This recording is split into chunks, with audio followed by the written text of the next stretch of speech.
Welcome to the Skeptic Zone, the podcast from Australia for science and reason.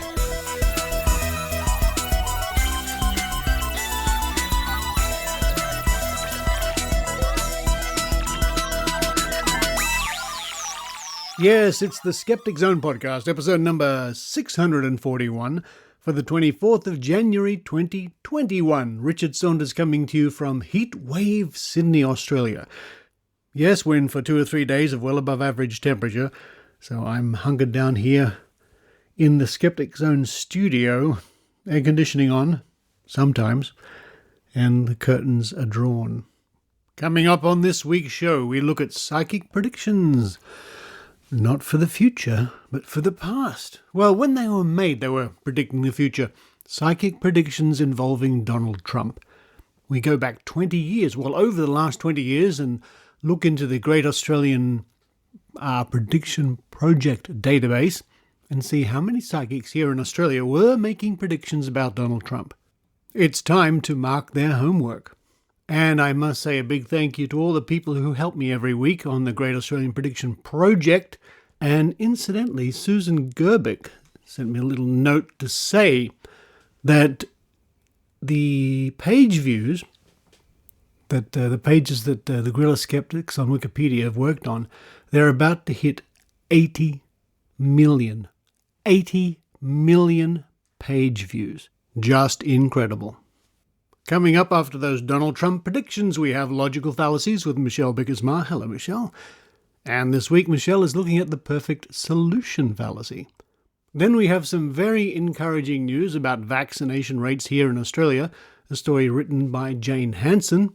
And to round off the show, our continuing series, Into the Unknown. Into the Unknown from the Trove archives. And this is the reports of testing psychics way back in the 1950s.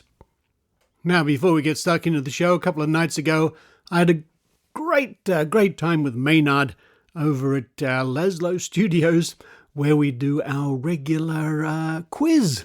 Maynard's We Don't Care quiz, which used to be called Maynard's Mastermind quiz. And that's a live quiz you can watch and take part in every now and then online. Best to check out maynard.com.au. In fact, if you go to Maynard's Facebook page, you'll be able to see that quiz in action. It's the world's, it must be one of the world's tiniest TV studios. But what a lot of fun that was. But now it's time for me to run downstairs, run out the door, and water the plants because it's going to be a stinking hot day. And I'm not a big one for gardening, but I know some people really love it. And it means a lot to them. My dad was a great gardener. So if you're gardening away in this heat, don't! Get out! Get out of the sun! Enjoy your garden anyway. But on my way back from watering the plants, I think I'll get some nice, what will I have today? Some nice rice and tuna. While I'm doing all that, I hope you enjoy the Skeptic Zone.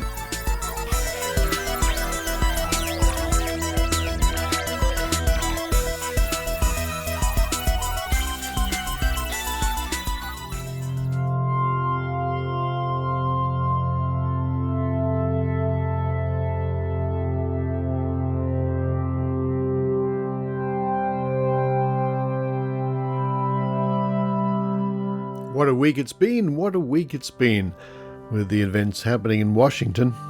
And we might find ourselves asking the question, who could have predicted that? No matter what that is. In this case, it's who could have predicted all the craziness, the interesting goings on with the Trump administration over the past 4 years. Well, let's turn to the Great Australian Prediction Project, which covers north of 3,000 psychic and clairvoyant predictions going back 20 years. And I'll turn to the database, which I've been working on with a dedicated crew every week. And what does this say? It says we have currently archived 3,194 predictions. We have analysed 2,474 of them, so we only have 722 to do. But if I run a search in this database for Donald Trump, let's have a look. Let's see some of the predictions made over the years and see if we can glean anything from them.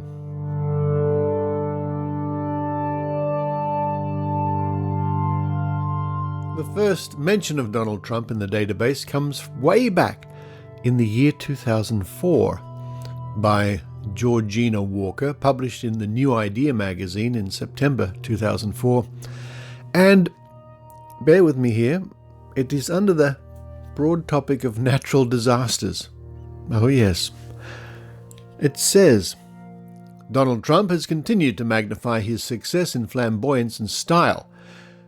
Yet there is one force that he will never be able to beat.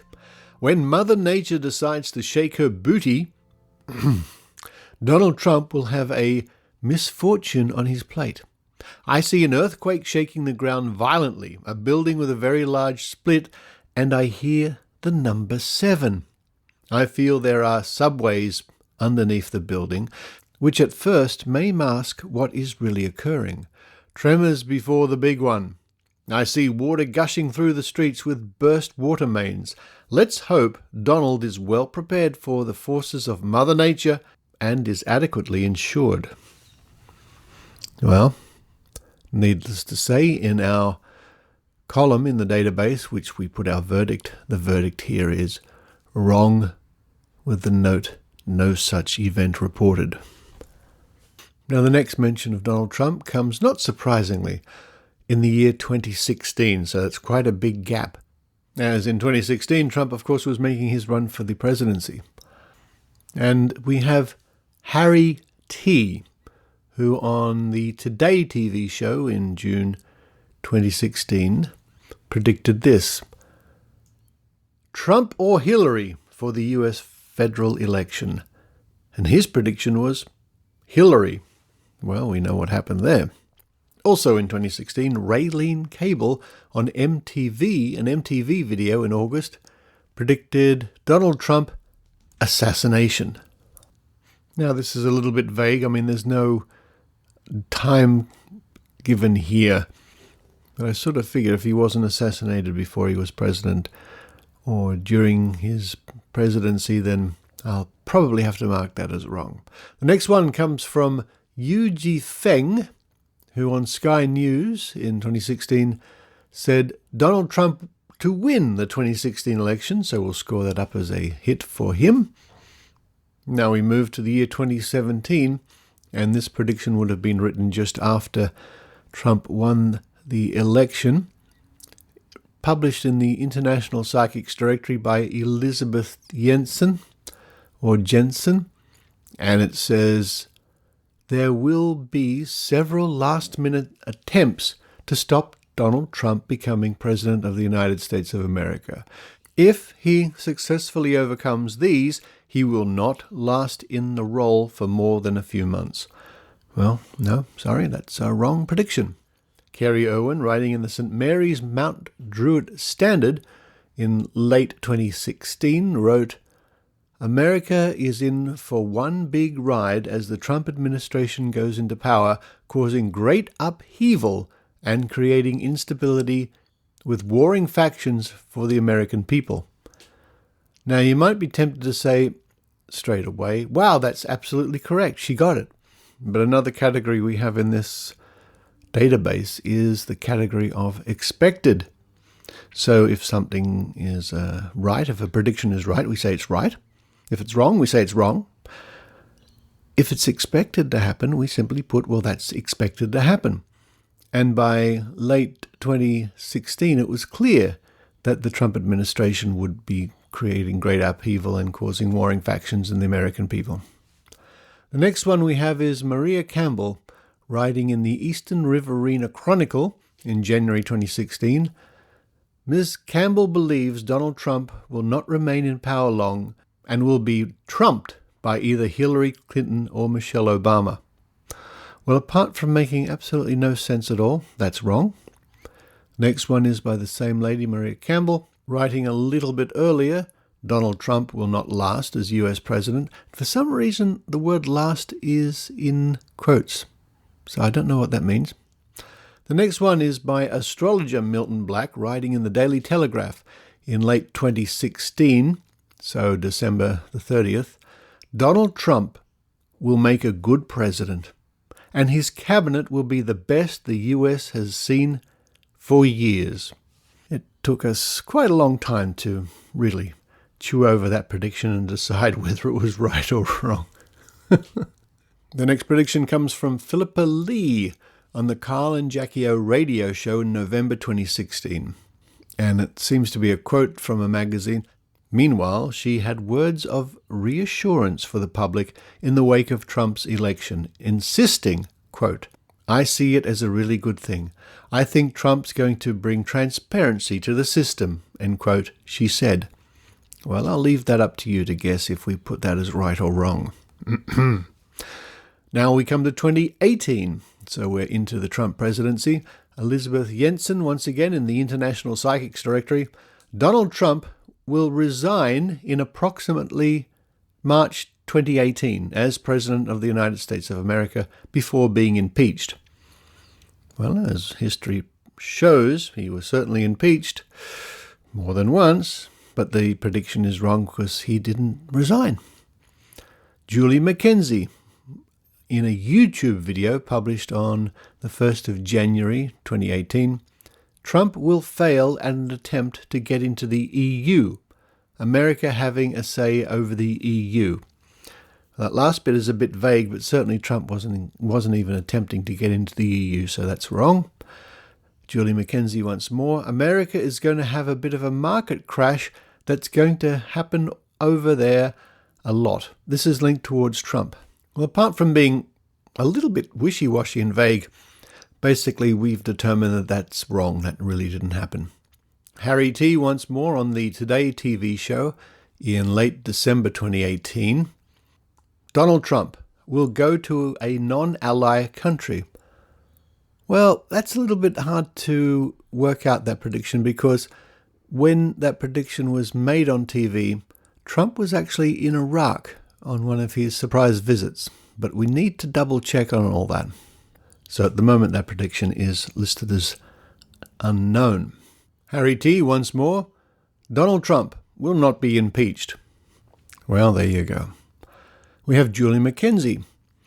Again on her YouTube video in December 2018, Trump will go head-to-head with China, big sanctions. And we've put that in the expected column. Julie McKenzie once more. Trump will create a new type of currency to use with Italy. Cryptocurrency or barter. No, well, we're afraid we couldn't find anything that matched that. Rose Smith, published in something called 10 Daily. Now, I'll just make a little note here. Every time I read out a prediction in this database, which I've transferred from its original source, I've kept the original source. So I have thousands of scans from newspapers, magazines, things like that, and hundreds of video clips and audio clips from radio and TV shows. So Rose Smith in 10 Daily on the 27th of December 2018, Donald Trump will not win in 2020. Aha, one we can tick off as correct. Rose Smith again, Donald Trump, resign out of the blue, 2019 or early 2020. Oh, well, no, that didn't happen. One more from Rose Smith, Donald Trump not to be impeached. I'm sure Donald Trump wishes that prediction came true. Now we have Alison Maiden on Hit 103.5 Cairns Radio in late 2019. Donald Trump assassination attempt. Well, as far as I recall, there was no assassination attempt on Donald Trump during his presidency. We have Julie McKenzie once more in her YouTube video, this time at the end of 2019.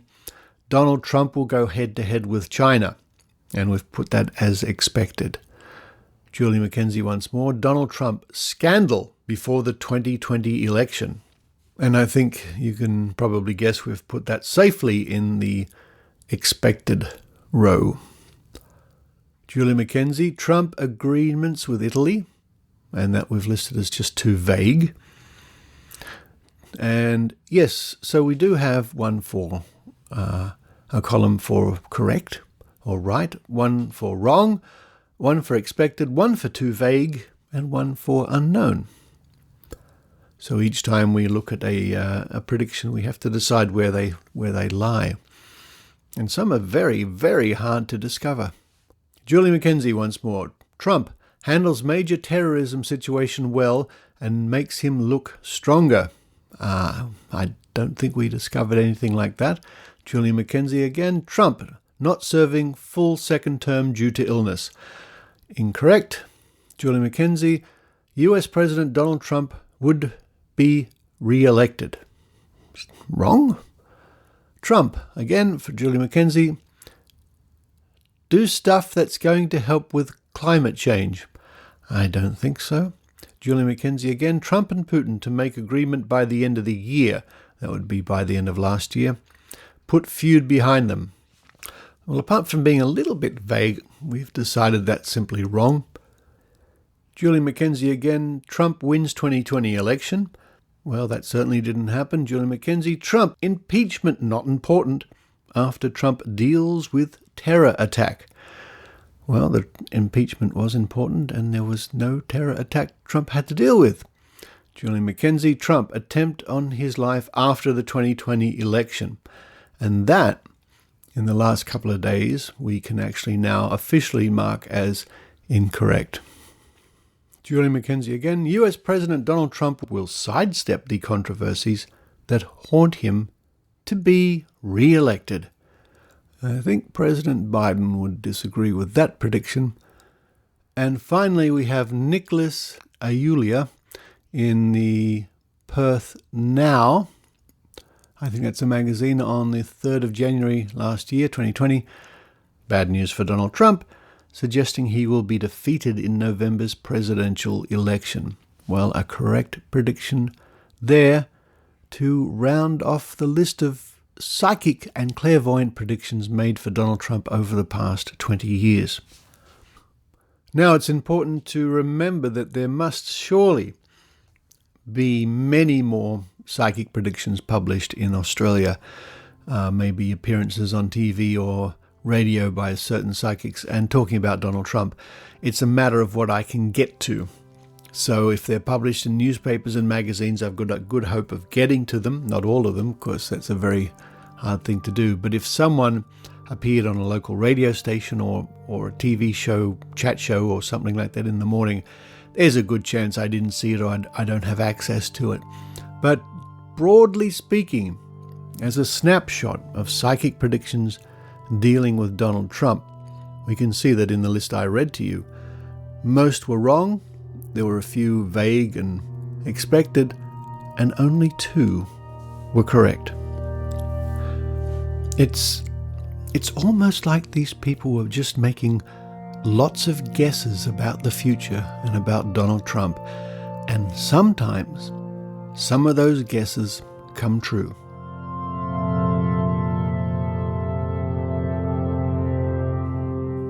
We might look at more predictions, more people, more categories in this project as the weeks go on and as we get to the end of the project in its entirety. I keep saying that year after year and the project keeps growing. We only got 722 to do.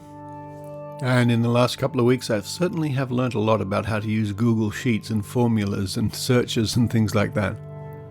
It's almost tempting to keep going and keep a list now for all the predictions I can find for 2021, but of course the project has to have boundaries, otherwise it will never be completed. And the boundaries are predictions made for the year 2000 onwards to the end of the year 2020.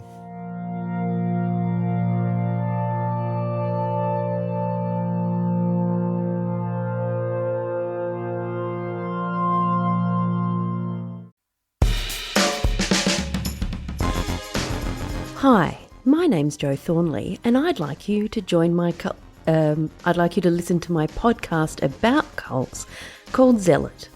It's available pretty much anywhere you find podcasts, with further reading on the Zealot Facebook page. Each episode, a guest joins me to talk about a specific cult, where we answer the big questions like, is there yoga in it? And does anyone think they're Jesus? Does anyone think that Jesus? Pop over to my compound and have a listen. I've just mixed up a fresh batch of Kool-Aid. Oh, zealot.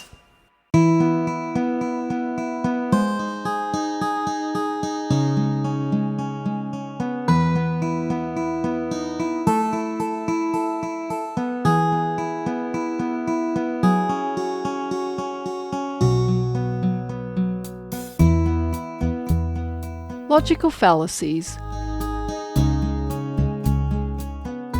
What are logical fallacies, and why is it important that critical thinkers should know about them?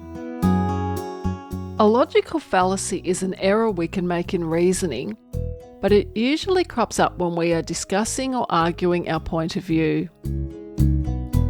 Some people might even knowingly use them to try and score cheap points in an argument due to intellectual laziness. They are traps we can fall into, but if we know what to look out for, we can spot them when they occur and stop ourselves from using them. This time, we'll look at the perfect solution fallacy. The perfect solution is an all or nothing way of thinking. Unless the outcome is 100% perfect, the baby may well end up being thrown out with the bathwater. In other words, the idea is being rejected altogether. This can be a pitfall when making decisions, especially if the right thing to do doesn't particularly appeal to us, and we are looking for ways to justify our inaction to ourselves and others. I'm not going to get vaccinated for COVID-19. The vaccination is only 95% effective and you need 2 doses. Look at all those healthcare workers who still caught it. The 95% efficacy rate of some of the COVID-19 vaccines is actually very high. The fact that a person may fall into the 5% category and not achieve adequate protection is no reason to deem the vaccine not worth having. The healthcare workers who caught COVID-19 after their first inoculation had yet to receive their second dose, and it may also be possible that they were already infected. That small number of cases is also no reason to dismiss the vaccine outright. Also, protesting that a vaccine is not 100% effective is a classic argument of the anti-vaccination movement.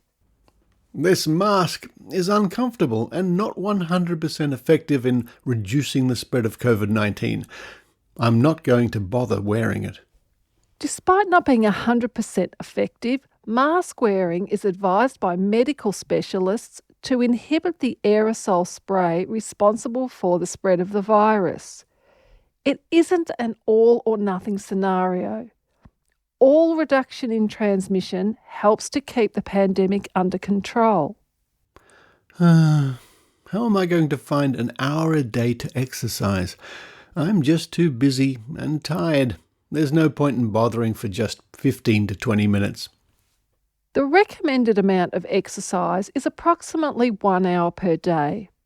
However, when that isn't possible, it's easy to convince ourselves not to make an effort and give up on exercising. While we may not be able to achieve the maximum benefits, exercising for a shorter time will still be of benefit to our health, especially in contrast to the scenario of doing no exercise at all.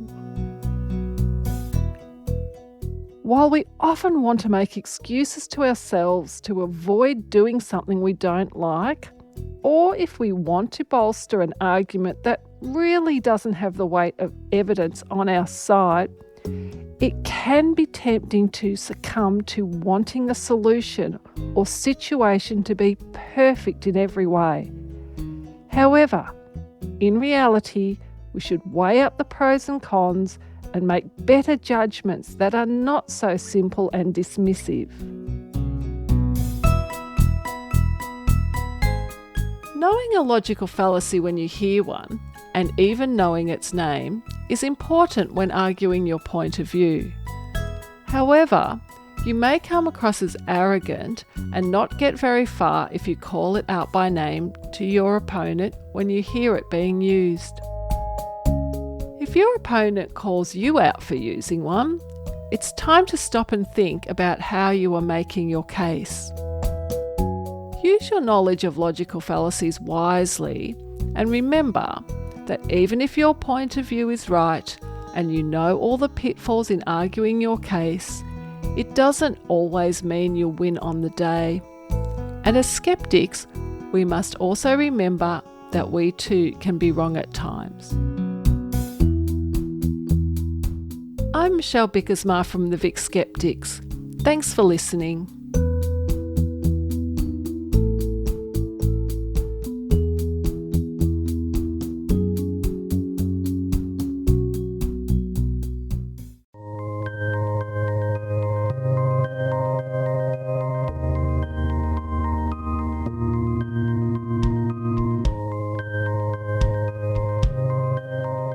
Dr. Harriet Hall, MD, known to thousands as the Skepdoc, a retired family physician and former Air Force flight surgeon. She writes about medicine, so-called complementary and alternative medicine, science, quackery, and critical thinking. Harriet now has a free course, a series of 10 video lectures on science-based medicine and alternative medicine. The videos and an accompanying course guide can be found by following the link at skepdoc.info or by visiting web.randy.org/educational-modules.html. Topics covered in the series are science-based medicine versus evidence-based medicine, what is CAM, chiropractic, acupuncture, homeopathy, naturopathy and herbal medicine, energy medicine, miscellaneous alternatives, pitfalls in research, and science-based medicine in the media and politics. Harriet covers each topic in a matter-of-fact, no-nonsense way that's sure to educate and entertain. skepdoc.info.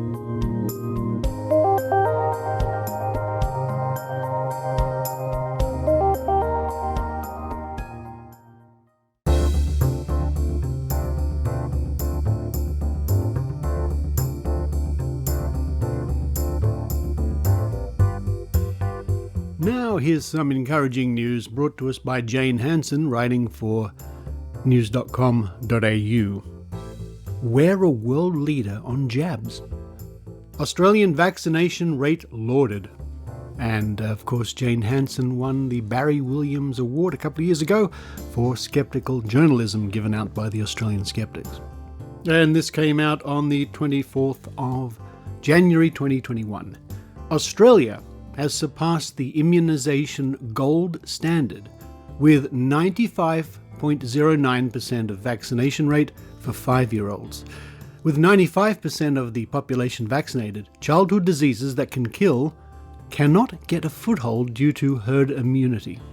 Just a decade ago, vaccination rates were falling, and in 2011 were at 89% for 5-year-olds. Federal Health Minister Greg Hunt says these figures bode well for the COVID vaccine rollout expected in late February. Quote, "We are obviously delighted. It is the result of many years of hard work by many people," end quote, Mr. Hunt said. Quote, "Australia's immunisation rates are world leading," end quote.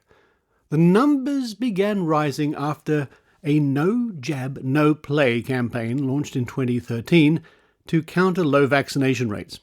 In 2015, no jab, no pay was introduced by the federal government, which adopted a carrot and stick approach by withholding family payments to those who refused to vaccinate their children. Children must meet immunisation requirements to get Family Tax Benefit Part A or Child Care Free Assistance.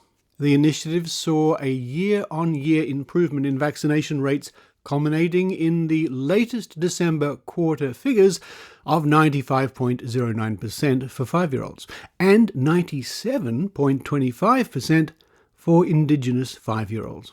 Quote, "Programs such as No Jab, No Play and No Jab, No Pay have played a critical role in that," and quote Mr. Hunt said, quote, "Those figures show Australians have both the capacity and the will to lead the world in taking up COVID-19 vaccinations as they recognise how important vaccination is and how it protects and saves lives," end quote. The president of the Australian Medical Association, Dr. Omar Khorshid, said, quote, "It's fantastic, and I think it underpins the success of our vaccination program that is one of the best in the world, which is why we are confident going into this new COVID program that Australia knows what to do and our regulator is very good at assessing safety," end quote. Catherine Hughes, who has been a vaccine advocate since she lost her baby Riley to whooping cough in March 2015, said that she was thrilled at the figures. Quote, "What brilliant news! I am so proud that so many Australian parents are making the important decision to vaccinate their kids," end quote, she said. Quote, "This year families have had a taste of just how terrible uncontrolled infectious diseases can be, and it's brilliant to see everyone taking vaccination so seriously now. It's also a reminder of how sensible most parents are, and shows us that while the anti-vaccination lobby are vocal, they are definitely the minority," end quote. The national immunisation coverage rate for all 1-year-olds has grown to 94.85%. And that again comes to us from the Daily Telegraph, written by Jane Hansen. I think Catherine Hughes makes a very good point there, that the anti-vaxxers are certainly in the minority and have failed spectacularly. I don't know, anti-vaxxers. If you're listening to this, as you probably do because you're into paranoid conspiracy theories, maybe it's time you got new leadership, because your current leadership have let you down utterly. Maybe I shouldn't be giving you that advice. No, stick with the current leadership. I'm sure they'll come good one day. So that's great news coming out of Australia for vaccination rates.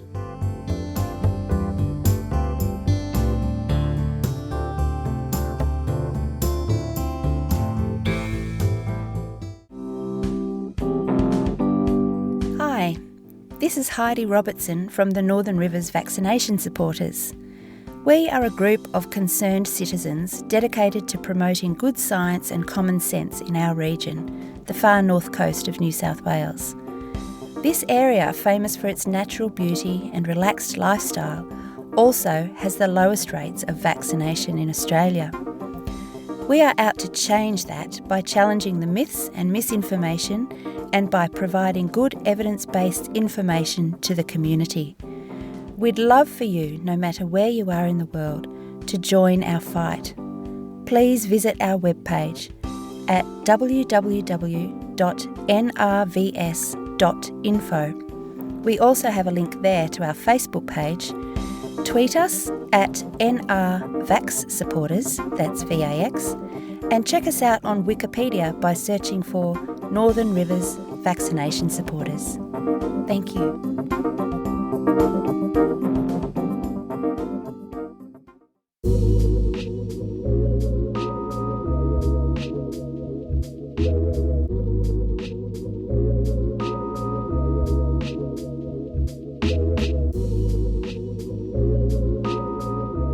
Now we continue our story from the Trove archive, Into the Unknown, published in the Sun newspaper in 1950 in Sydney, Australia.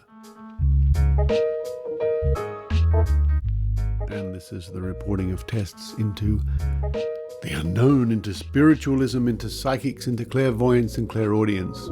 And if you recall last week, the panel of Dare We Say experts was interviewing Robert Dell about his paranormal experiences and his clairvoyance, clairaudience and mediumship.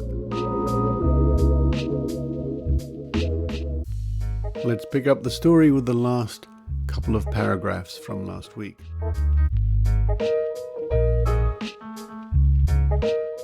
The medium received the name of Corinne, which was recognized by Dr. Bendant, who said that if it is the name he had in mind, the man is very much alive. Dell said he felt certain this name is connected with the medical profession. When Dr. Benden said he had not contacted the individual for about 20 years, he was told that this is going to be an association again. Dell continued, "You will get the connection with this man somewhere. There is going to be a kind of a conference. You will have some linking up again. Something will come out of it which will be very interesting. Something medical. There will be a board of some kind. I feel there will be a group of men. Something will come out of this which will bring you some advantage and a certain peace of mind. Are you making some type of experiment?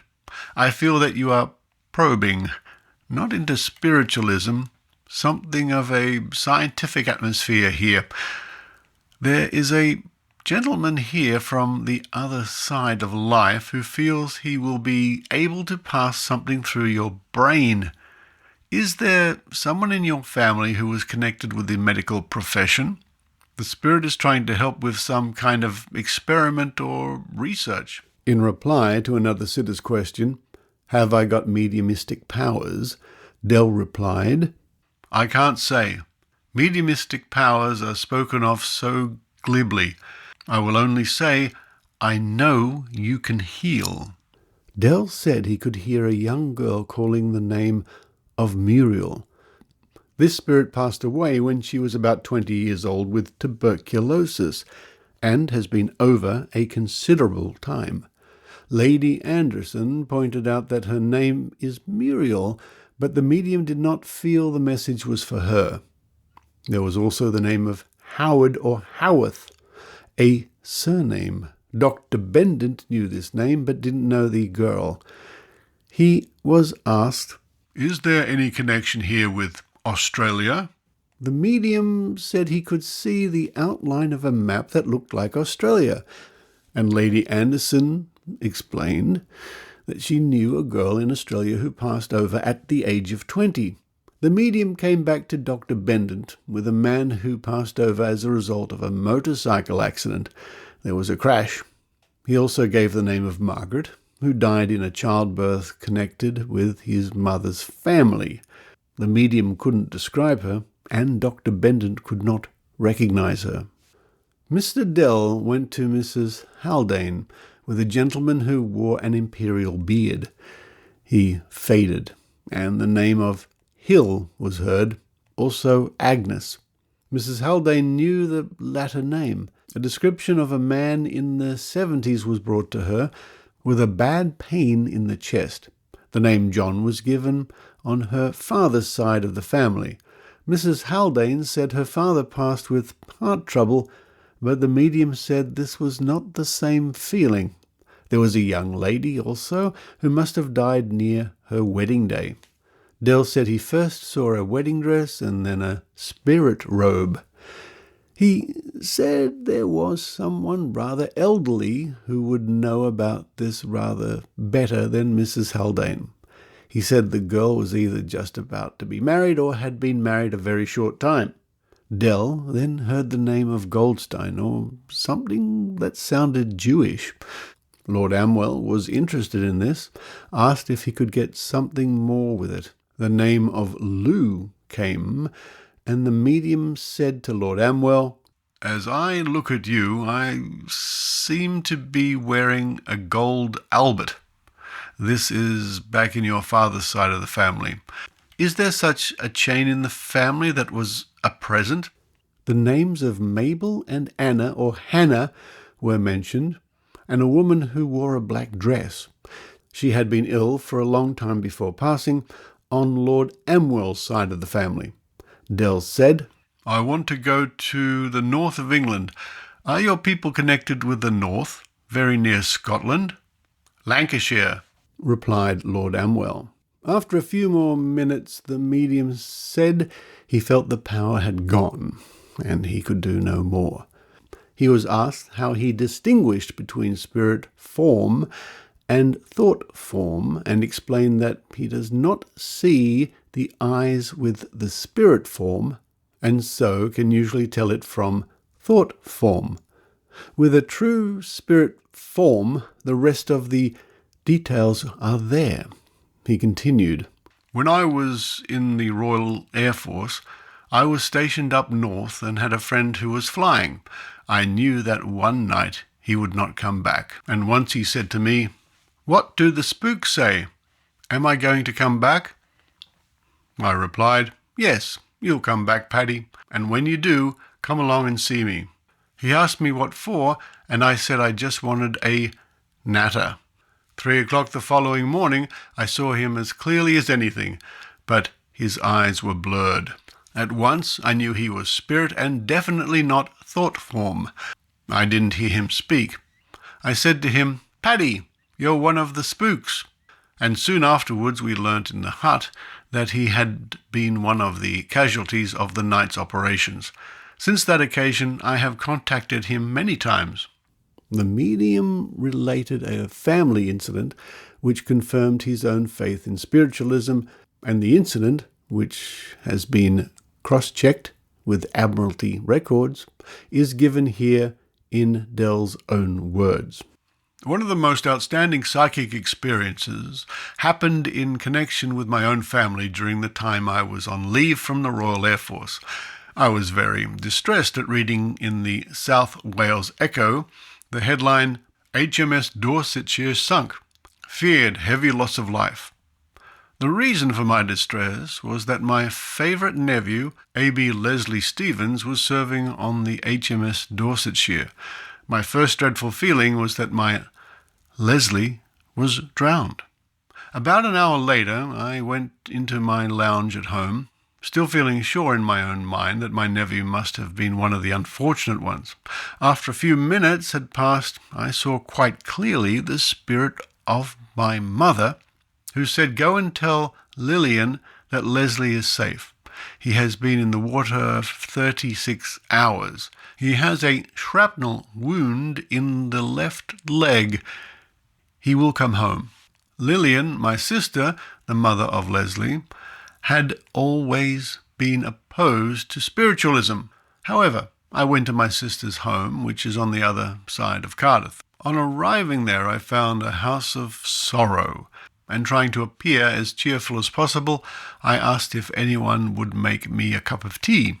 They looked at me with a shocked expression and said, 'Haven't you heard the news?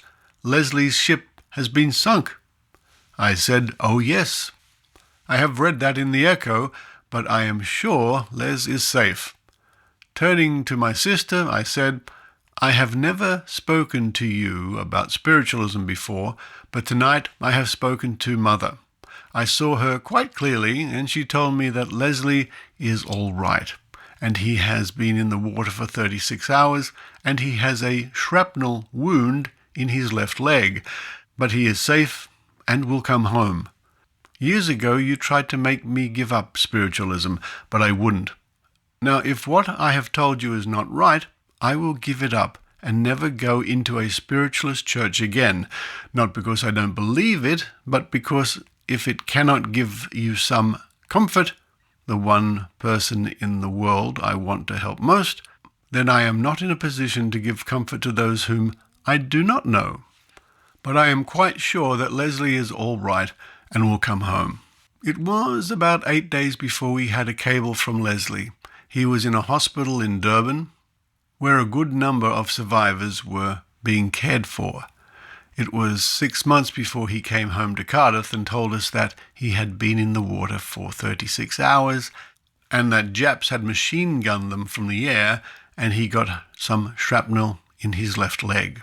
And so I continue in the work, trying to bring comfort to others with the sure knowledge that my mother, who had been passed over for 38 years, can and does help me, just as the relatives and friends of us all on the other side of life tried to help us on earth when possible."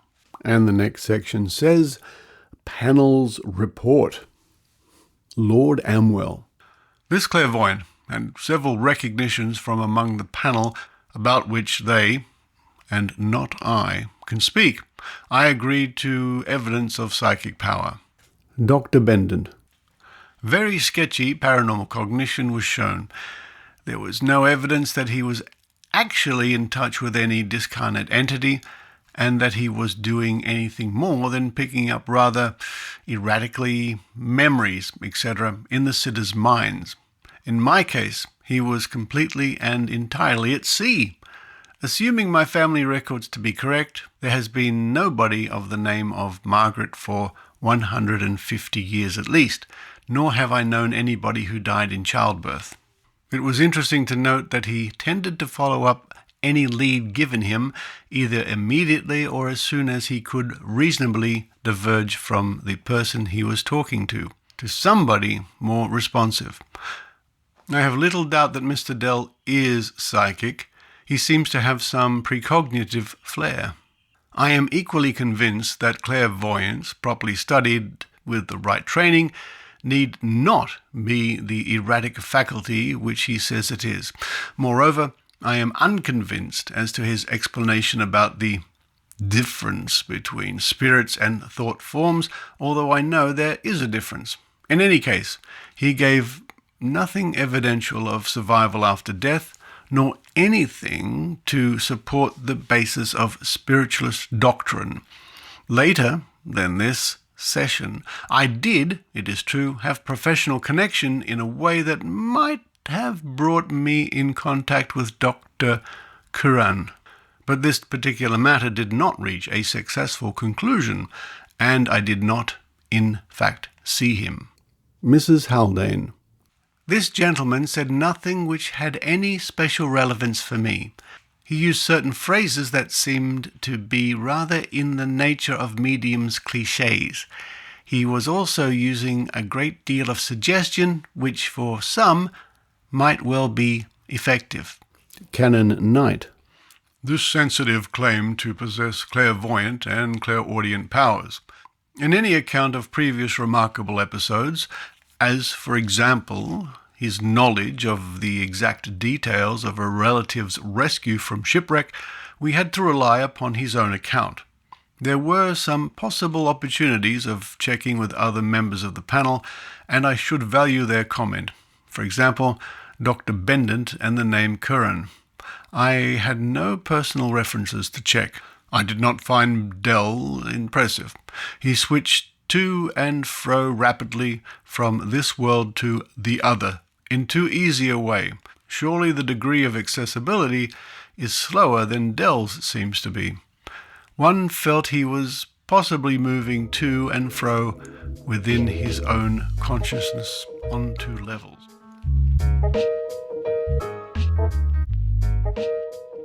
And now we'll leave that part of the report with mixed views from the panel.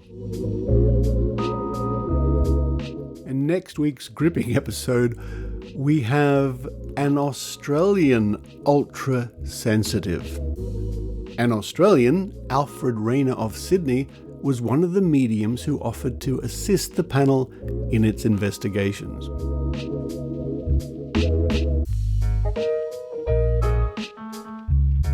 And that was Into the Unknown, our continuing series about reports of testing clairvoyance and spiritualism and the supernatural and psychics way back in 1950.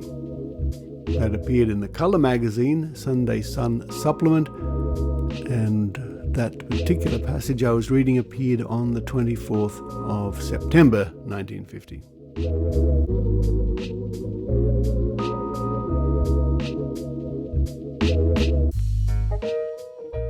And you can read all about the adventures of the investigating panel for yourself by diving into Trove at trove.nla.gov.au.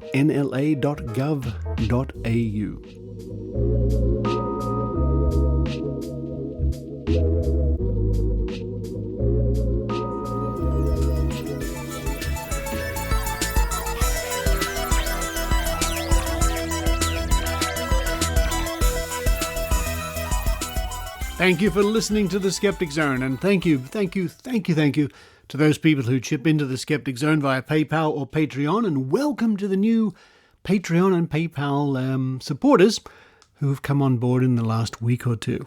Your contributions mean the show keeps going and everybody else can enjoy the show. Thank you. Did I say thank you? Yes, thank you very much. And if you want to chip in, help keep the show going, just head to skepticzone.tv. And of course you can see there all the show notes from every episode. Coming up on next week's show, more Logical Fallacies with Michelle Bijkersma. More in our series Into the Unknown. And this time we look at an Australian mystic. And I think we might be hearing a new adventure from the skeptical fairy godmother angel. But for this week, this is Richard Saunders signing off from Sydney, Australia.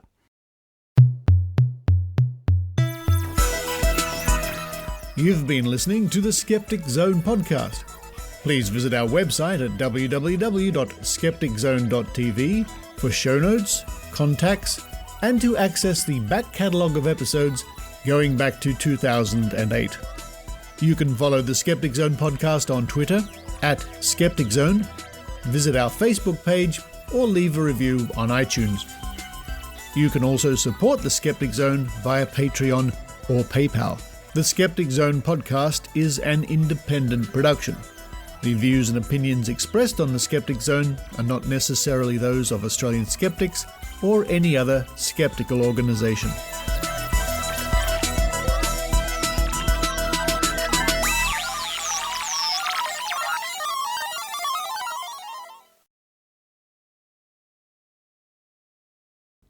Hello to the afterthoughts, the people who listen after the music. Whew. I don't know if it's the weather, but my voice is really on the edge of disappearing. Don't know why. Anyway, it's time to play the dice game. This is where I roll a dice, 2 dice, 3 dice, 4 dice, mice, something. Ice. I should have ice today. That's what I should have. A nice cool drink with ice. And I've got 2 D10s. A bit of a difference. Where's my notepad, which I call the Skeptic Zone notepad, and my normal pen, which I call a Skeptic Zone pen. Here we go. I'll write the numbers down. So the idea is I'm going to roll these in my dice rolling contraption. Thank you, Greg Doré from the Bay Area, for sending that. And you get to use your psychic power or your dumb luck and guess which numbers are going to come up. So you've got 2 chances each time. I'm going to roll these both 3 times as a plane comes overhead. Oh, well, I don't care. It's the dice part of the show. Planes can come overhead, the neighbours can renovate their kitchen, and the birds can chirp. Here we go. So guess away. You can either guess 2 numbers or 1 number from 1 to 10. 2 dice go through. The first number coming up is 1. The second number is 6. So you can either think, well, that is 16, or it's 1 and a 6. Okay, second time. First number that's come up is 5. And what's this? 6 again. There you go. 5, you see. There you are, Susan, go back. Last time, we have 10 and 9. So, today's winning numbers are, yes, as the bird outside must be playing too, 1, 6, 5, 6, 10, and 9. And the supplementary out of 10 is 6. That's 3 6s. Make of that what you will.